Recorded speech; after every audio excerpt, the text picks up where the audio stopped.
Hola, buenos días or buenas tardes, Year 7. I hope you're all well. So this is our second online class for Spanish learning this week. Our topic is ¿Tienes animales? Do you have any animals?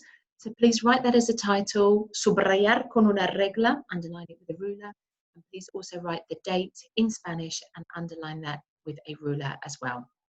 So we're continuing with our lesson aims about vocabulary on pets and colours, and we'll be focusing on colours today and making sure that we agree colours to our nouns for animals. We'll come on to that further. So our starter task for today, without looking, if you can, but I really want you to do it without looking, could you please fill in the missing letters to complete the animals in Spanish? So we looked at all of these animals in our last lesson, and hopefully you'll remember them and you can fill in the letters to write all the animals. So that will take you about 3 to 4 minutes. So please pause this video whilst you do that. Muy bien, excelente. Hopefully that's not been too challenging for you because it's just a reminder from last lesson. So let's look at the answers. We've got 3 tortugas, 3 tortoises, 4 cobayos, 4 guinea pigs, 5 conejos, 5 rabbits, 6 peces, 6 fish or 6 fishes, 7 ratones, 7 mice, 8 gatos, 8 cats, 9 perros, 9 dogs, and 10 caballos. Muy bien, hopefully you got that right. Just want to draw your attention to a couple of things in there. Remember, our pronunciation between cobayo and caballo is very similar. So cobayo, guinea pigs, caballo, horses. Even though there's the double L for the caballo, we pronounce it as a Y. Also meant to say to you, ratones is a funny word. It looks like a rat, but actually it's a mouse. So don't let that fool you. Right, so give yourself a mark out of 8. Hopefully most of you did well on that task. And the answer to our extension is, en mi casa tengo 25 peces, 2 hamsters, pero no tengo un caballo. I don't have a horse. Okay, so I've got 25 fish, 2 hamsters, but I don't have a horse. And remember, the no goes before the verb. So the negative goes before the verb. No tengo, I don't have. Muy bien, continuamos entonces. So today's class, we are going to look at vocabulary for colours. Then we're going to practice using our animals and colours, so putting the two together. Then we'll look at a few more adjectives on how to describe pets you might have at home, and then have a little bit of practice before our playing. Okay, and continuamos entonces. Los colores, the colours. So you can see again the little icon of the man talking, a woman talking, just someone talking. This is your opportunity to either pause the video after me, or there should be enough time for you just to repeat after me so you can get some really good practice of beautiful Spanish as well. So here we go. Here are our colours in Spanish. Blanco or blanca. Now we'll talk about this later. Blanco or blanca. And that's white. Negro or negra. Black. Gris, grey, verde, green. And remember, be careful with pronunciation. Our V's are pronounced as B's. So it's not verde, it's verde. Dorado or dorada. And that's golden. Looks a bit yellow-orange, but it's quite difficult to do the colours on this screen. So that's golden. Azul, blue. Rojo, roja. Remember, get that really good sound in the back of your throat. That's red. Rosa, pink. Naranja, orange. Amarillo or amarilla. Remember that double L is a Y. Muy bien. Yellow. Marrón, brown. Okay, muy bien. So I would now like you to write down the Spanish and English for all the colours in your book. So you've got a really good, accurate note of that. It should be obvious what the colours are, other than for dorado or dorada, which is golden. So I'll put that underneath. So give yourself a couple of minutes to do that. Muy bien, excelente. Continuamos. So I would like to just draw your attention to a few grammar rules that apply to colours. So most colours behave like other adjectives in Spanish. So if they end in an O or an A, they need to change to match the gender of the noun. You might remember doing that from last term in our topic about the school, when we were describing things. For example, if we were saying something was boring, if it was a school subject that was masculine, it would be aburrido. And if it was a subject that was feminine, it would be aburrida. So colours work in a very, very similar way. So an example of that is un conejo rojo, is a red rabbit. Now we know rabbit is a masculine noun because it's un.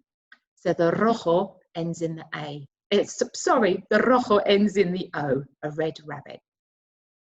However, if we were talking about a tortoise, tortoise is a feminine noun. So it would be una tortuga roja. And that's a red tortoise. So we do need to change the endings. However, colours which end in an E or another consonant don't change. So I've given you some more examples. Un conejo, back to the same animal, so a rabbit, which is masculine. Un conejo verde, a green rabbit, no change. Una tortuga verde, a green tortoise, it doesn't change. Un conejo azul, a blue rabbit, so the azul doesn't change. Una tortuga azul, a blue tortoise, and the azul doesn't change, even though the noun we're talking about is masculine and feminine. The colour in that instance doesn't change. However, please note, you probably noticed when we did the colours, the colour naranja is a standalone colour, and so is rosa. So orange and pink, they do not change to end in an O for a masculine noun. So if you were talking about something that was masculine, it wouldn't be, so use the rabbit for example, it wouldn't be un conejo naranjo, it would always be un conejo naranja. Okay, it's one of the ones that doesn't change.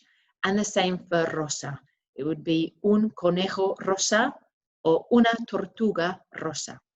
Okay, that's quite a lot of information, so I'd like you to pause this video and spend a good couple of minutes to write that down and really read through that, make sure you understand that, because that's quite important, and it's also quite challenging. There's a lot to remember there. Excellent. Hopefully you've got a good note of that, and it will start to become more obvious when we do some examples. So let's do that now. I would like you to describe all of the animals that you see there according to their colour. Now, unlike in English, as you can see there, we describe the colour before the noun. So we say a white snake, a black horse, a grey rat. You may remember that adjectives in Spanish, they come after the noun. So it would say, for example, you were saying a white dog, it would actually be a dog white, un perro blanco.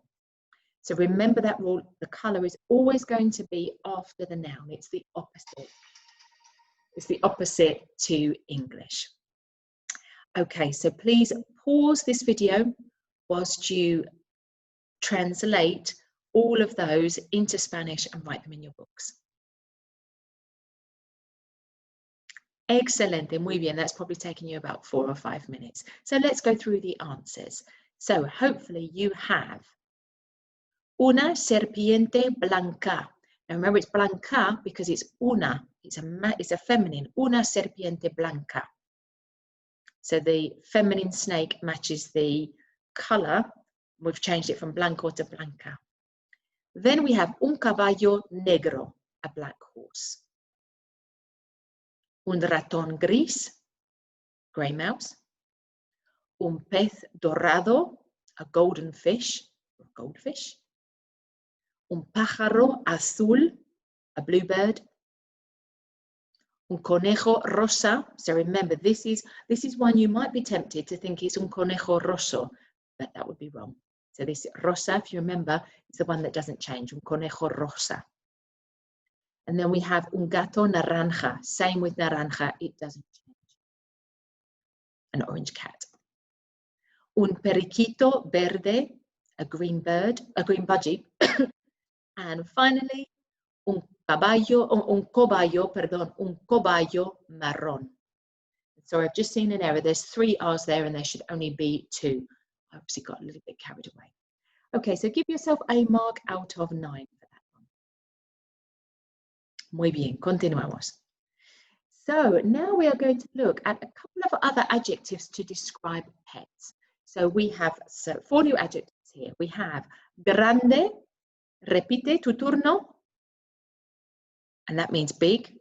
We have pequeño o pequeña, tu turno, and that means small.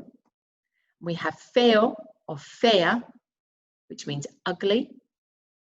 And we have bonito or bonita, and that means beautiful. Okay, so hopefully you've done some good pronunciation practice there. And now I would like you to match the English to the Spanish and just make a note of that in your book. So you'll, for example, write down grande equals whichever one of those adjectives. We have just done it, but hopefully you can do that from memory now. So take about 1 minute to do that. Excelente. So hopefully you've got grande, big, pequeño, pequeña, small, feo, fea, ugly, and bonito, bonita, beautiful. So on to some practice to describe the animals. I would like you to translate those 4 phrases. I have a big horse, I have a small guinea pig, I have an ugly mouse, and I have a beautiful cat. So remember those adjectives, the ones which were O/A, they are also going to be the ones that change depending on whether it's a masculine or feminine noun. Okay, so take about 2 minutes to translate that. There's also an extension to say you have a big black dog and an ugly green snake. That's quite challenging, but give it a go. Excelente, muy bien.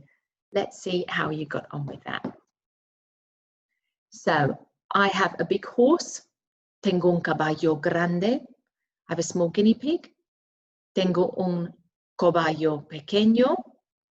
I have an ugly mouse. Tengo un ratón feo. I have a beautiful cat. Tengo un gato bonito. So remember, these adjectives also go at the end. So your extension is tengo un perro grande y negro y una serpiente fea y verde. Notice in Spanish, like in English, you describe the size before the color. So in English, if we were saying a big black dog, we have the size, big, then the color, and then the noun. In Spanish, it will be the noun, then the size, and then the color. So we've got un perro grande y negro. Color's often one of the last things that you add on in terms of description. Okay, and finally, that was some really good work. Well done, Year 7. There was a lot of content in that lesson. So without looking in your books, please set a timer for 1 minute and write down as many colors as you can remember. It's useful to write the O's and the A's because obviously that changes so much, it gets you into good practice. So give yourself a minute, off you go.